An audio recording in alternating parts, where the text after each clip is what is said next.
En el nombre del Padre, del Hijo, del Espíritu Santo. Amén. Ven, Espíritu Santo, y llena los corazones de tus fieles, y enciende en ellos el fuego de tu amor.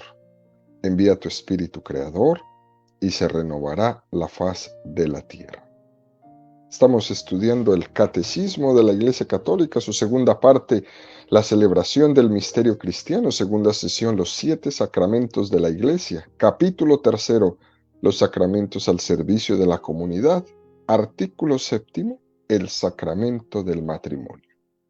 Estamos en el primer apartado donde el Catecismo dedica 19 números al estudio del tema que tiene como título el matrimonio en el plan de Dios.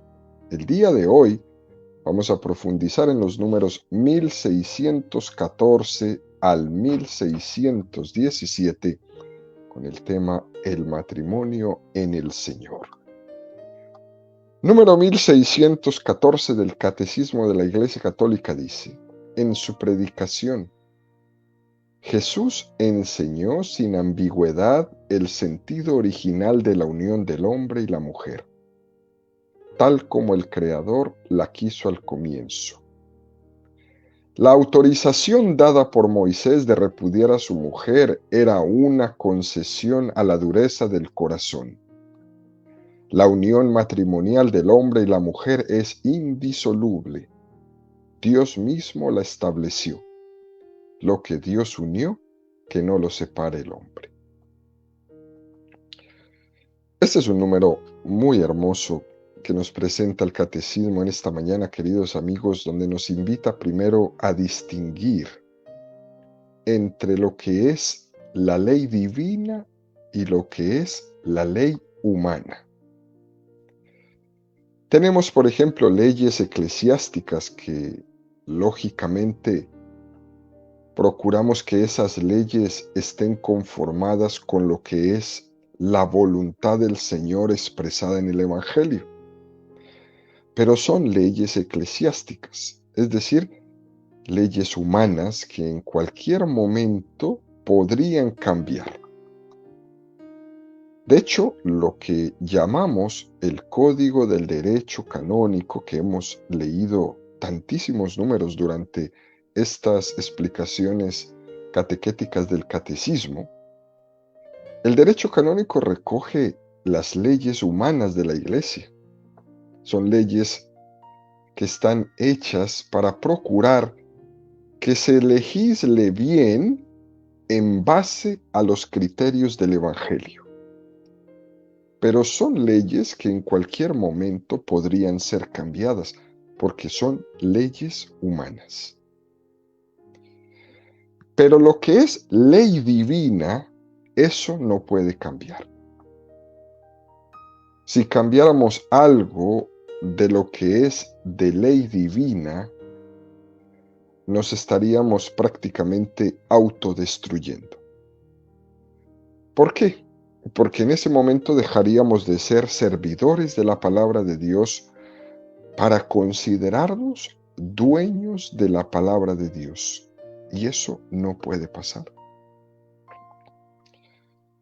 Por ahí se escucha muchas veces que personas hacen comentarios como la iglesia debería de cambiar, debería de acomodarse a los tiempos en los que vivimos, debería de cambiar su postura en frente al matrimonio, en frente al divorcio, en frente al aborto, en frente a la eutanasia, en frente a la ideología de género, y todo esto se escucha, ¿no? Y nos dicen retrógradas, machistas, todo eso.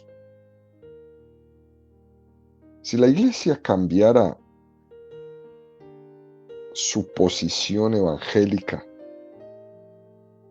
estaría poniéndose en contra de la palabra de Dios, y eso sería su destrucción. El día que nos tocó explicar el tema del celibato dentro del sacramento del orden sacerdotal, decíamos, por ejemplo, que el celibato es de ley eclesiástica, que es una ley humana, que en teoría el celibato es algo que podría cambiar en cualquier momento. Pero también decíamos que no convenía engañarnos porque el celibato no tiene ninguna perspectiva que vaya a cambiar esa ley, porque en toda la iglesia, en su historia, se ha ido avanzando en esa ley del celibato para que cada vez los señores sacerdotes vayan confluyendo con lo que es el ideal del Evangelio de configurarse con Cristo sacerdote que es célibe. Y por eso, aunque el celibato sea una ley humana que puede ser cambiada en cualquier momento, también la invitación a ser célibe es muy, muy fuerte y muy profunda en esa configuración con Cristo. Dicho esto, queridos amigos, tendríamos que decir que no es lo mismo el celibato que la indisolubilidad del matrimonio. Porque a un sacerdote que pide la secularización, se le pide dispensar de su compromiso de celibato. Pero a un hombre, a una mujer casada, no se le puede dispensar de su obligación de fidelidad a su mujer o a su esposo legítimo. Esto es muy importante entenderlo. Una ley es ley eclesiástica humana, como es el celibato, y la otra es de ley divina, la indisolubilidad del matrimonio. Y la Iglesia no tiene ninguna autoridad para dispensar o cambiar eso que es de orden de ley divina. Mateo 19, 1, 6. Y sucedió que cuando acabó Jesús estos discursos, partió de Galilea y fue a la región de Judea, al otro lado del Jordán. Le siguió mucha gente y los curó allí. Y se le acercaron unos fariseos que para ponerle a prueba le dijeron: ¿puede uno repudiar a su mujer por un motivo cualquiera? Él respondió: ¿no habéis leído que el Creador desde el comienzo los hizo varón y hembra y que dijo: por eso dejará el hombre a su padre y a su madre y se unirá a su mujer y los dos serán una sola carne? De manera que ya no son dos, sino una sola carne. Pues bien, lo que Dios unió, no lo separe el hombre. Dícenle: pues, ¿por qué Moisés prescribió dar acta de divorcio y repudiarla? Díceles: Moisés, teniendo en cuenta la dureza de vuestro corazón, os permitió repudiar a vuestras mujeres, pero al principio no fue así. Ahora bien, os digo que quien repudia a su mujer, no por fornicación, y se case con otra, comete adulterio. Dícenle sus discípulos: si tal es la condición del hombre respecto de su mujer, no trae en cuenta casarse. Pero él les dijo: no todos entienden este lenguaje, sino aquellos a quienes se les ha concedido. Porque hay eunucos que nacieron así del seno materno, y hay eunucos que se hicieron tales a sí mismos por el reino de los cielos. Quien pueda entender, que entienda. Es un texto que hemos ya mencionado muchas veces en estas catequesis sobre el sacramento del matrimonio. Y vuelve y nos trae a consideración que el plan originario de Dios siempre fue la unión indisoluble entre el hombre y la mujer, y que únicamente por la dureza del corazón Dios le permitió en tiempo de Moisés dar el acta de repudio a la mujer. Pero fue una concesión por parte de Moisés porque no existía la gracia todavía para poder vivir la ley divina del matrimonio. Una cosa es que el ideal sea innegociable, pero es cierto que antes de Jesucristo no existía la gracia para poder cumplir el ideal de la ley divina. No existía. Había una incapacidad en el ser humano de amar de esa forma. Y es por eso que se permitió el divorcio antes de la llegada de Jesucristo. Incluso podríamos decir, queridos amigos, que en este texto de San Mateo puede incluso haber un malentendido cuando leemos esta partecita. Ahora bien, os digo que quien repudia a su mujer no por fornicación y se case con otra comete adulterio. Ahí puede haber alguna especie de excepción que es necesario que aclaremos. ¿Y cómo se puede aclarar? Cuando leemos los textos paralelos a Mateo. Marcos 10, 9, 12 dice: Pues bien, lo que Dios unió, no lo separa el hombre. Y ya en casa, los discípulos le volvían a preguntar sobre esto, y él les dijo: Quien repudia a su mujer y se case con otra comete adulterio contra ella, y si ella repudia a su marido y se casa con otro, comete adulterio contra él.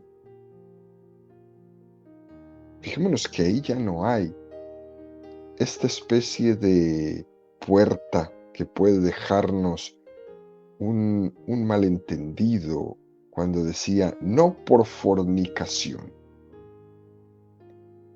O si leemos San Lucas 16, 18, dice: Todo el que repudia a su mujer y se casa con otra comete adulterio. Y el que se casa con una repudiada por su marido comete adulterio. O también si leemos la primera de Corintios 7, 10, 11, dice: En cuanto a los casados les ordeno, no yo, sino el Señor, que la mujer no se separe del marido. Mas en el caso de separarse, que no vuelva a casarse, o que se reconcilie con su marido, y que el marido no despida a su mujer.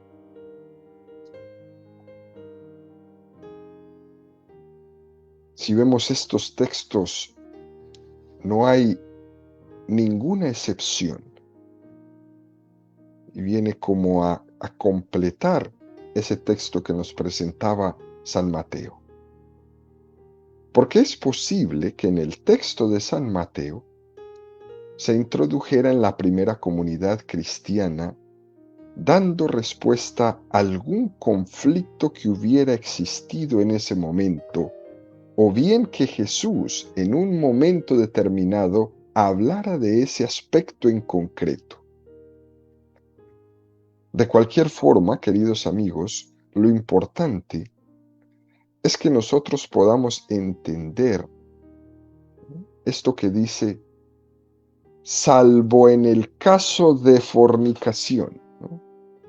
El término griego que se utiliza ahí se llama porneia, y es un término que se refiere más bien a una relación incestuosa, donde por esa causa se permite la separación. Entendiéndolo de esa manera, podríamos llegar a comprender completamente el texto que nos presenta San Mateo. Para nosotros, no es que ese matrimonio entre hermanos, por ejemplo, se pueda dar. No es que se pueda disolver, sino que más bien es un matrimonio nulo. No hay matrimonio. Aunque formalmente estén unidos, ese matrimonio es nulo. Con un ejemplo así podríamos entender esta parte que nos presentaba San Mateo. Dicho esto, nos presenta el Catecismo el número 1615 que nos invita a dar un paso más. Esta insistencia inequívoca en la indisolubilidad del vínculo matrimonial pudo causar perplejidad y aparecer como una exigencia irrealizable. Sin embargo, Jesús no impuso a los esposos una carga imposible de llevar y demasiado pesada, más pesada que la ley de Moisés, viniendo para restablecer el orden inicial de la creación perturbado por el pecado. Jesús da la fuerza y la gracia para vivir el matrimonio en la dimensión nueva del reino de Dios. Siguiendo a Cristo, renunciando a sí mismos, tomando sobre sí sus cruces, los esposos podrán comprender el sentido original del matrimonio y vivirlo con la ayuda de Cristo. Esta gracia del matrimonio cristiano es un fruto de la cruz de Cristo, que es fuente de toda la vida cristiana. Esto es un número maravilloso. Nos pone aquí unos enunciados que son clave para entender el por qué sí es posible vivir una vida en matrimonio. Mateo 9:10. Ahora bien, os digo que quien repudia a su mujer, no por fornicación y se case con otra, comete adulterio. Dícenle sus discípulos, si tal es la condición del hombre respecto de su mujer, no trae en cuenta casarse. Ciertamente, queridos amigos, que esta dificultad tan grande que ven los apóstoles en la indisolubilidad del matrimonio, también hoy en día se ve igual. Ellos no entendían y por eso preguntaban a Jesús. Hoy día se ve igual. Eso que por ahí, de una manera un poco burlesca, la gente dice, eso de que hasta que la muerte nos separe, eso es imposible. No, parecemos los primeros apóstoles que no entendían lo que Jesús les estaba diciendo. Pero como nos dice este número del catecismo, Jesús no impuso a los esposos una carga imposible de llevar y demasiado pesada. Jesús nunca nos pide el cumplimiento de una ley sin darnos la gracia para poderla cumplir. Por eso en Mateo 11:29 Jesús nos dice, tomad sobre vosotros mi yugo y aprended de mí, que soy manso y humilde de corazón, y hallaréis descanso para vuestras almas, porque mi yugo es suave y mi carga ligera. Es decir, por una parte es carga, por otra parte es yugo, pero es ligera. No estamos atando en el matrimonio. Cuando los católicos se casan, no están atando a nadie en el matrimonio. Pero sí se va a exigir muchas renuncias. Pero con la gracia de Dios, todo es llevadero y gozoso, hasta la renuncia. Tantas cosas que a los ojos del mundo pueden parecer imposibles. La pureza, la castidad, la limosna, acudir a recibir los sacramentos, acudir a la Eucaristía cada semana. Tantas cosas que en el mundo podrían parecer imposibles, sin embargo, quien lo puede vivir según el Evangelio entiende que más que un esfuerzo, es una gracia, es un regalo. El que no, todo le parece montaña arriba. Claro que es un esfuerzo, claro que es una conquista, claro que es un fomentar en mi vida las virtudes, pero más que eso, es un don de Dios, es un regalo que Dios me da, el poder acceder a estos misterios. Es más, porque son un don, la ley nos los pide. ¿Y para qué nos las pide? Para preservar ese don de Dios, porque la ley es una custodia del don de Dios.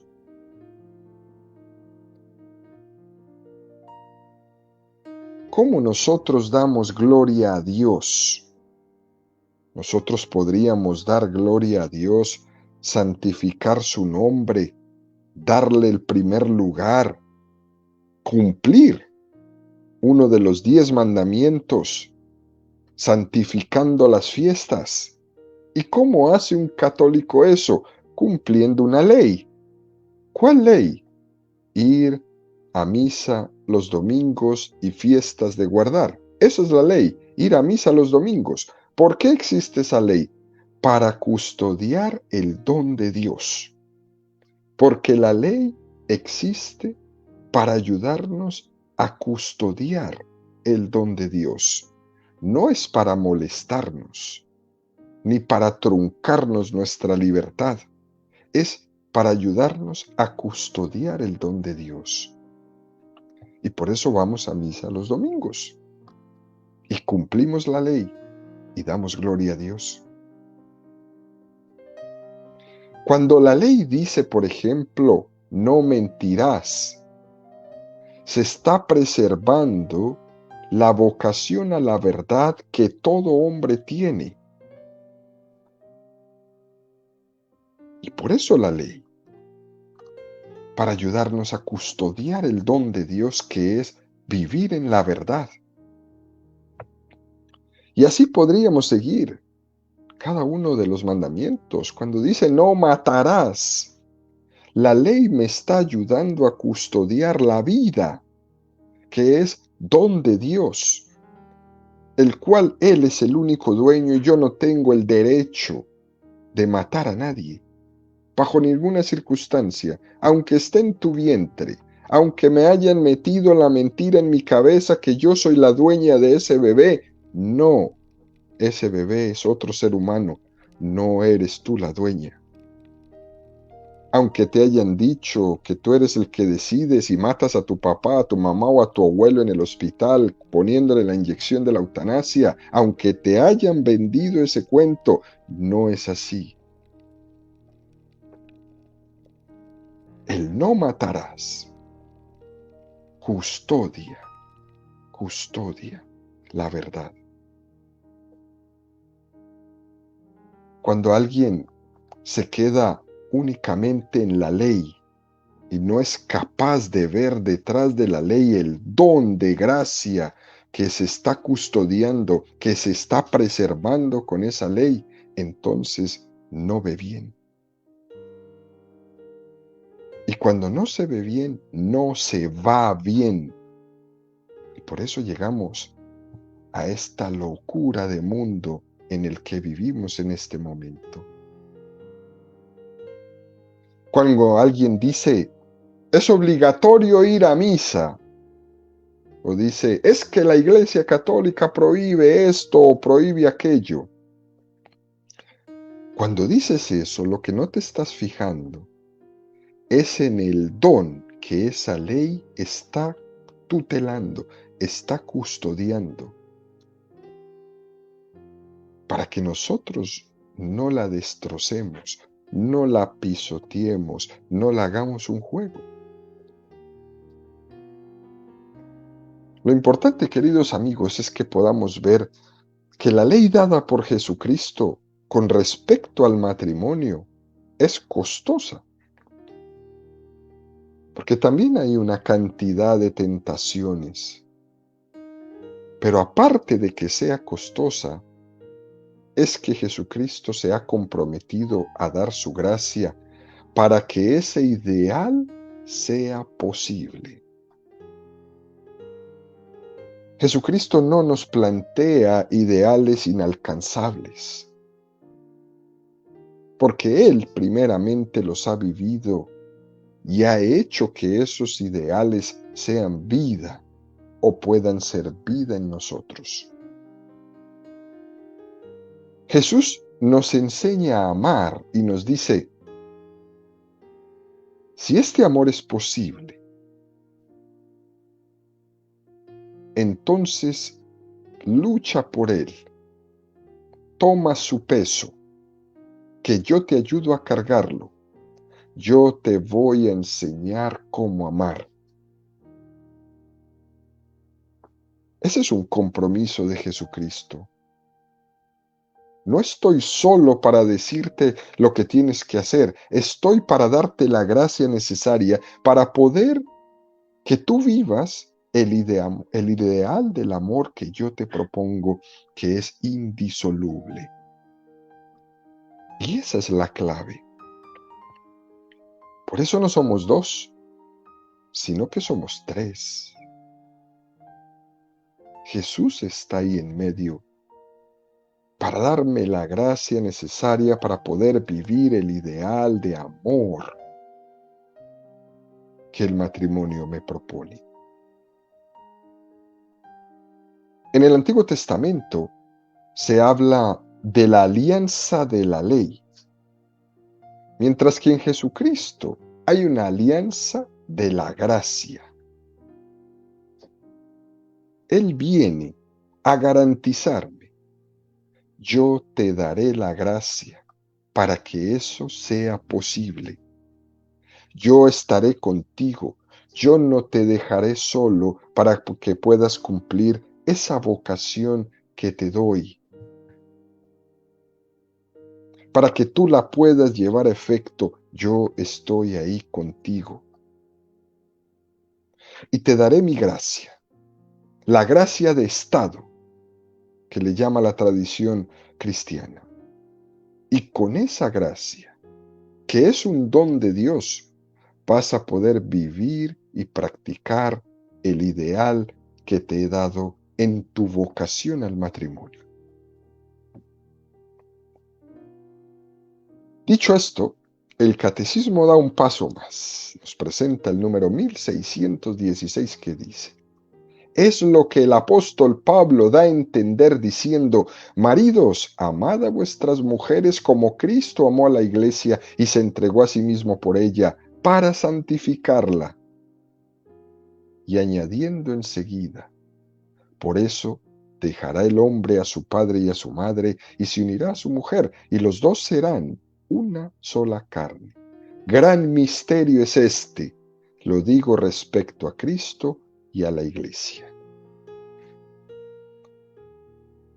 Estamos tomando el amor de Jesucristo una y otra vez como modelo del amor del esposo y la esposa. Cómo debe de amar el esposo y la esposa como Cristo amó a su iglesia. Fíjense, queridos amigos, en la primera encíclica del Papa Benedicto XVI, el título de esa encíclica fue Deus Caritas Est, Dios es amor. Y el Papa lo que hizo fue hacer una gran distinción entre los dos tipos de amor. El amor de Eros y el amor de Ágape.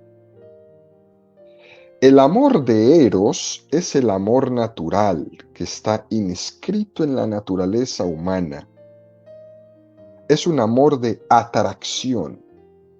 Es un amor santo y bueno, como todo lo que Dios ha creado.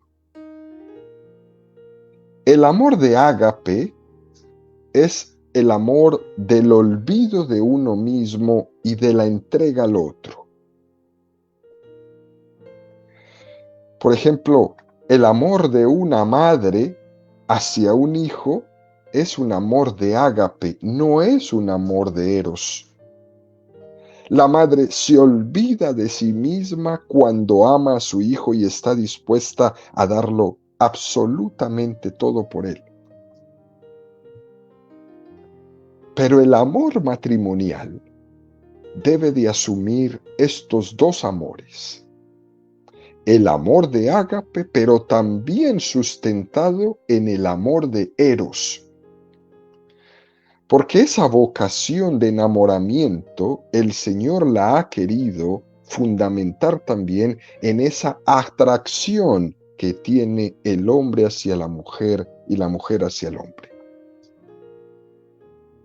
Es muy importante, queridos amigos, hacer esta distinción entre estos dos amores, el amor de eros y el amor de ágape, para ver cómo nos amó Jesucristo.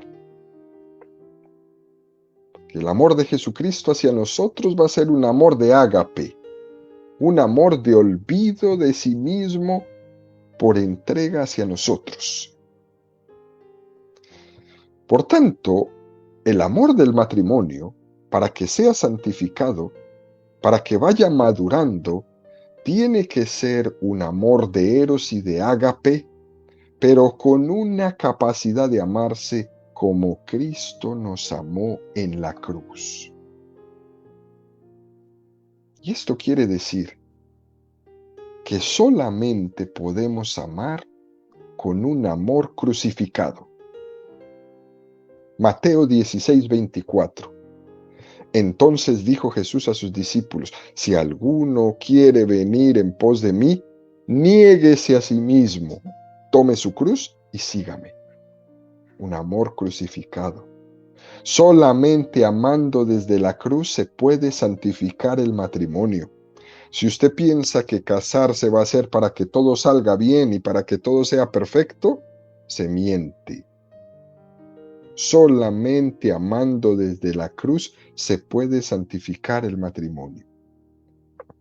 Y esta es la tentación que hay. Si en mi matrimonio, dicen algunas personas, estuviera solucionado este problema o este otro problema, esta dificultad o la relación con mi suegra, entonces sí que seríamos capaces de vivir un matrimonio plenamente así. Y eso es un engaño, eso es una mentira. Nosotros no podemos estar esperando a que se superen todas las cruces a nuestro alrededor para empezar a amar. Eso no se puede hacer, eso es engañarse. Uno tiene que amar en la cruz.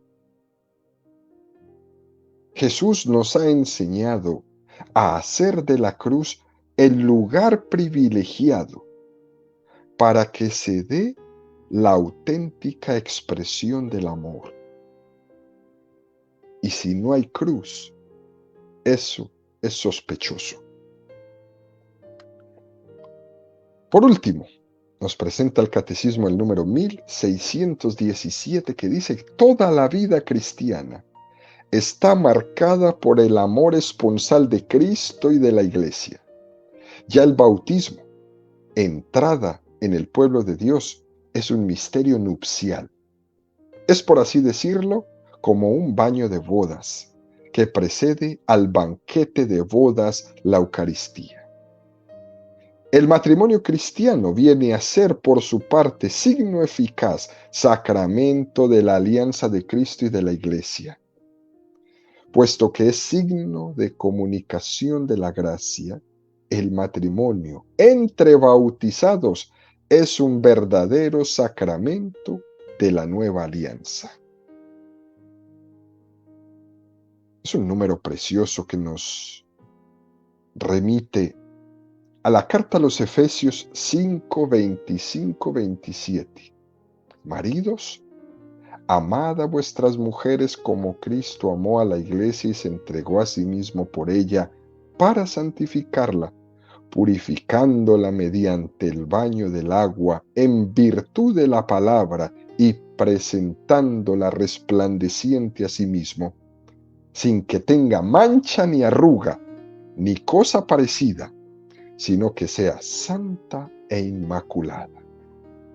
Qué texto tan hermoso.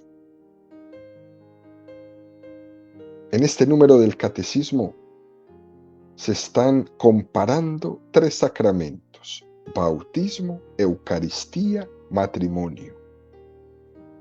Es decir, hay una mística de los tres sacramentos que se apoyan y se dan sentido mutuamente. El bautismo es el baño de bodas, la Eucaristía es el banquete de bodas, el matrimonio es el sacramento de la alianza de Cristo y de la Iglesia. Es algo bellísimo. El sacramento del bautismo es el que nos inserta en Cristo. El sacramento de la Eucaristía es el que nos alimenta en Cristo. Y el sacramento del matrimonio es el que nos hace capaces de amarnos, siendo el signo del amor de Cristo para el mundo.